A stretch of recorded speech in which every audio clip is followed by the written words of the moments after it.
கர்த்தருடைய வார்த்தை சொல்லுகிறது, நீங்கள் எதிர்பார்த்திருக்கும் முடிவை உங்களுக்கு கொடுக்கும்படிக்கு நான் உங்கள் பேரில் நினைத்திருக்கிற நினைவுகளை அறிவேன் என்று கர்த்தர் சொல்லுகிறார். அவைகள் தீமைக்கல்ல, சமாதானத்துக்கு ஏதுவான நினைவுகளே. எரேமியா 29:11. இந்த நாளிலும் நெடுநாளாய் நீங்கள் சில ஆசீர்வாதங்களுக்காக காத்திருக்கலாம். அது நிறைவேறாமல் இருப்பதினால் நீங்கள் கவலை உள்ளவர்களாய் காணப்படலாம். ஆனால் கர்த்தர் சொல்லுகிறார், அந்த காத்திருப்பை நான் அறிவேன், அதை நான் நிறைவேற்றுவேன். அவைகள் தீமைக்கானதல்ல, சமாதானத்துக்கு ஏதுவான நினைவுகளே என்று கர்த்தர் சொல்லுகிறார். கர்த்தர் உங்கள் தேவைகள், உங்கள் எண்ணங்கள், உங்கள் ஏக்கங்களை இந்த நாளில் நிறைவேற்றுவாராக.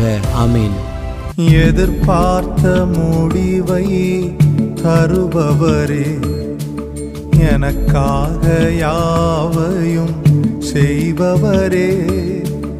எதிர்பார்த்த முடிவை தருபவரே, எனக்காக யாவையும் செய்பவரே. யெகோவாயிரே, யெகோவாயிரே, எல்லாமே செய்து முடிப்பீர். யெகோவாயிரே, யெகோவாயிரே, எல்லாமே செய்து